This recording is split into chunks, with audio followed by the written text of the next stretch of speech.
Hi good morning. இது SP channel. நான் உங்களுக்கு இனிய தோழி வாசந்தி ரவி. இன்றைக்கி வந்து சூப்பரான ஒரு டிஷ் தான் செய்ய போகிறோம். இன்றைக்கி ப்ளைன் குஸ்காவும் அதுக்கு வந்து முட்டை கிரேவி தான் பண்ண போகிறோம். வாங்க இதை எப்படி செய்யலாங்கிற வீடியோக்குள்ளே போய் பார்க்கலாம். ஃபஸ்ட்டு நம்ம முட்டை கிரேவி வச்சிடலாம். அதுக்கு ஒரு 4 முட்டை எடுத்து வச்சுருக்கேன். வேக வச்சு தோல் உரித்து வச்சுருக்கேன். இதை வந்து நம்ம இந்த மாதிரி கட் பண்ணிக்கலாம். பாருங்கள், இந்த மாதிரி லைட்டாக கட் பண்ணால் போதும். எதுக்காக கட் பண்ணுறேன்னா அப்போ தான் இதை நம்ம போடுற மசாலாலாம் இறங்கி முட்டையில் இறங்கி சூப்பராக இருக்கும் சாப்பிட்றதுக்கு. 4 முட்டையிலையும் நான் இந்த மாதிரி கீறி விட்டுக்கிட்டேன்.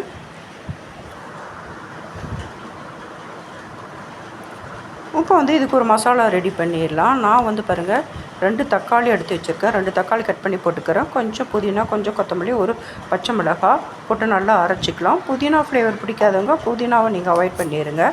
இதை அரைச்சிட்டு வந்துடலாம். பாருங்கள், அரைச்சிட்டு வந்தாச்சு. இப்போ வந்து ஸ்டவ் பற்ற வச்சு நம்ம ஒரு பேன் வச்சு ஆயில் விட்டுக்கலாம். பட்டை, லவங்கம், ஏலக்காய், பிரிஞ்சி இலை, கொஞ்சமாக சோம்பு போட்டு தாளிச்சிக்கணும். ஒரு பெரிய வெங்காயத்தை சின்ன சின்னதாக கட் பண்ணி வச்சுருக்கேன். கொஞ்சம் கறிவேப்பிலை போட்டு நல்லா இது கோல்டன் கலருக்கு வர அளவுக்கு நம்ம வதக்கி விட்டுக்கணும். எந்த குழம்புமே நம்ம வெங்காயம் வதக்கிறது தான் இருக்குது. நல்லா கோல்டன் கலரில் நம்ம வறுத்து எடுத்தோம்னா நல்லாயிருக்கும். குழம்பு டேஸ்ட்டாகவும் நல்லா பார்க்குறதுக்கும் ரொம்பவும் நல்லாயிருக்கும். அதனால் எப்போதுமே நம்ம வந்து வெங்காயத்தை வந்து பொன்னிறமாக வதக்கி எடுத்துக்கணும். அதுக்காக நம்ம ஹை ஃப்ளேமில் வச்சு வதக்கக்கூடாது, மீடியம் ஃப்ளேமில் வச்சு தான் வதக்கணும். பாருங்கள், நல்லா கோல்டன் கலரில் வந்துடுச்சு. இப்போ நான் இஞ்சி பூண்டு பேஸ்ட்டு 1 ஸ்பூன் அளவுக்கு போட்டுக்கிறேன். அதுவும் பச்சை வாசனை போகிற அளவுக்கு வதக்கிக்கலாம். இப்போ வந்து 1/4 ஸ்பூன் மஞ்சள்தூள், 1/2 ஸ்பூன் மிளகாய்த்தூள், 3/4 ஸ்பூன் கொத்தமல்லி தூள், 1/2 ஸ்பூன் கறி மசாலா தூள் போட்டுக்கலாம். போட்டு இது ஆயிலே நல்லா வதக்கிக்கணும். அந்த பச்சை வாசனைலாம் கம்ப்ளீட்டாக போகணும். இப்போ நம்ம அரைச்சி வச்ச தக்காளி, பச்சை மிளகாய், புதினா விழுதத்தோடு பொத்துக்கலாம்.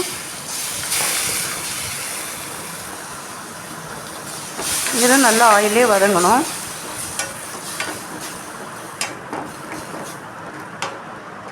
இது வதங்கிறதுக்கு கொஞ்சமாக தண்ணி ஊற்றிக்கலாம். அப்போ தான் இதோட பச்சை வாசனைலாம் போகும். ஒரு 5 நிமிஷம் மாதிரி விட்டுறலாம்.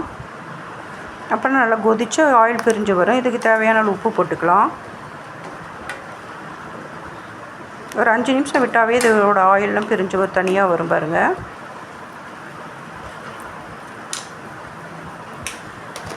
இந்த பச்சை வாசனை கம்ப்ளீட்டாக போயிடும். பாருங்கள், நல்லா கொதிச்சிருச்சு. ஆயிலெலாம் பாருங்கள் பிரிஞ்சு வருது. நல்லா கிளறி விட்டு இந்த ஸ்டேஜில் நம்ம முட்டையை வந்து இதோட போட்டுக்க வேண்டியதுதான்.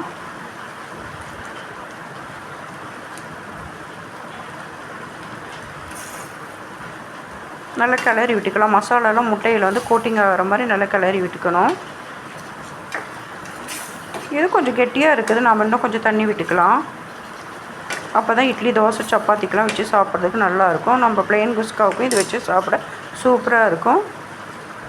நல்லா கிளறி விட்டு ஒரு 5 நிமிஷம் மாதிரி நம்ம மூடி போட்டுடலாம்.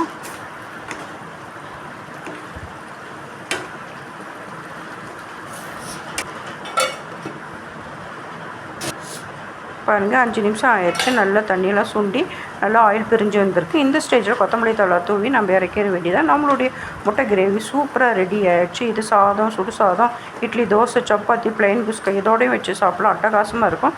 நீங்களும் இதே மெத்தட் ட்ரை பண்ணி பாருங்கள். இப்போ வந்து குஸ்கா நம்ம செஞ்சிடலாம். குஸ்காவுக்கு வந்து 10 பல் பூண்டு, 1/2 துண்டு இஞ்சி, ஒரு பச்சை மிளகாய், புதினா, கொத்தமல்லி, சின்ன வெங்காயம் 2 போட்டு நல்லா நைஸாக அரைச்சிக்கணும்.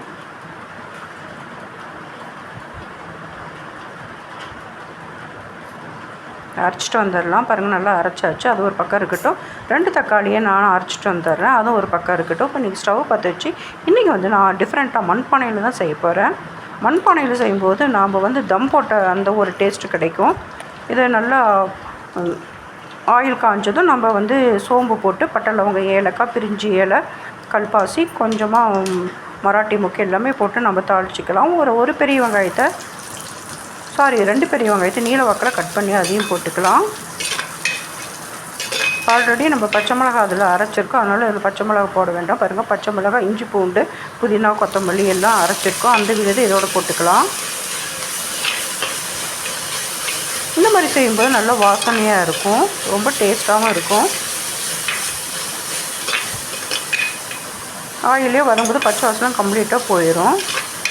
சூப்பராக இருக்கும். இப்போ வந்து நம்ம அரைச்ச தக்காளி வந்து இதோட போட்டுக்கலாம். தக்காளியும் நல்லா பச்சை வாசனை போகிற அளவுக்கு வதக்கிக்கணும்.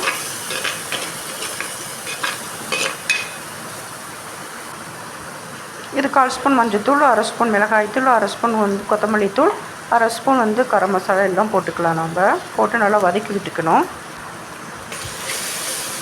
இதுவும் பச்சை வாசனை போகிற அளவுக்கு நல்லா வதக்கிக்கணும். பாருங்கள், இந்த அளவுக்கு நல்லா வதங்கியிருக்கணும். கொஞ்சம் புதினா கொத்தமல்லி போட்டுக்கலாம். நம்ம ஆல்ரெடி ஏற்கனவே போட்டு அரைச்சிருக்கோம். இதுக்கு வந்து நான் இன்றைக்கி 1.5 டம்ளர் அரிசி தான் எடுத்திருக்கேன். அதுக்கு 50 கிராம் அளவுக்கு தயிர் ஊற்றினா சரியாக இருக்கும்.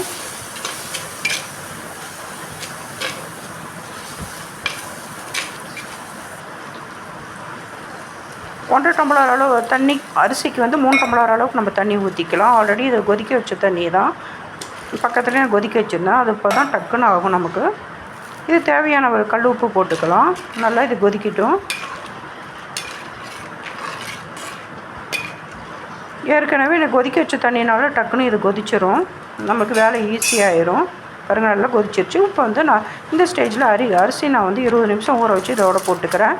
நான் வீட்டில் யூஸ் பண்ணுற அரிசி தான் யூஸ் பண்ணுறேன். இன்றைக்கி பாசுமதி அரிசியும் ஜீரக சம்பா அரிசியும் நான் யூஸ் பண்ணல. வீட்டில் என்ன அரிசி யூஸ் பண்ணுறேனோ அதுதான் யூஸ் பண்ணியிருக்கேன். நல்லா கலந்து விட்டு ஹை ஃப்ளேமில் ஒரு 10 நிமிஷம் வைக்கலாம். நம்ம அப்பப்போ ஃப்ளேமை கூட்டியும் குறைச்சியும் வச்சுக்கணும். ஏன்னா இது மண் சட்டிங்கனால அடியில் பிடிக்கிறதுக்கு வாய்ப்புகள் இருக்குது. பாருங்கள், 10 நிமிஷம் ஆகிடுச்சு. இப்போ வந்து நம்ம சிம் பண்ணி வச்சுக்கணும் ஸ்டவ்வை. நம்ம இதில் செய்யறதுனால தம் போட வேண்டிய அவசியம் இல்லை. தம் போட்டால் என்ன டேஸ்ட்டு கிடைக்குமோ அந்த டேஸ்ட்டு இதில் கிடைக்கும். பாருங்கள், நல்லா கிளறி விட்டாச்சு. இன்னும் கொஞ்சம் தண்ணி இருக்கிற மாதிரி இருக்குது. கொஞ்சம் புதினா கொத்தமல்லி போட்டுக்கலாம். மேலே 1 ஸ்பூன் அளவுக்கு கரம் மசாலா போட்டுக்கிட்டு நம்ம 1 ஸ்பூன் அளவுக்கு நெய் விட்டுக்கலாம். நெய் விட்டு நம்ம கம்ப்ளீட்டாக சிம்மில் பண்ணிவிட்டு நம்ம ஒரு 10 நிமிஷம் மூடி வச்சிடணும். அப்போ தான் நல்லா தம் ஆகும் அரிசி. பாருங்கள், சூப்பராக ஆயிடுச்சு. 10 நிமிஷம் ஆயிடுச்சு. நம்மளுடைய பிரியாணி சூப்பராக ரெடி ஆகிடுச்சு. பாருங்கள், இது பிரியாணி சாப்பிட்ற அந்தளவுக்கு டேஸ்ட்டாக இருக்கும். பார்க்கறதுக்கு ஒன்றுமே இல்லாத மாதிரி இருக்கும், ஆனால் சாப்பிட்றதுக்கு பிரியாணியோட அட்டகாசமாக டேஸ்ட்டில் இருக்கும். நீங்கள் முட்டை கிரேவி வச்சு சாப்பிடும்போது அப்படி ஒரு டேஸ்ட்டாக இருக்கும். இதை ஒரு பிளேட்டுக்கு நான் மாற்றிக்கிறேன். இந்த மண் சட்டியில் செய்யும்போது நமக்கு தம் போட வேண்டிய அவசியமே இல்லை. இதே தம் போட்ட மாதிரி ஆயிரும். நான் சொன்ன மெத்தடில் செஞ்சு பாருங்கள்.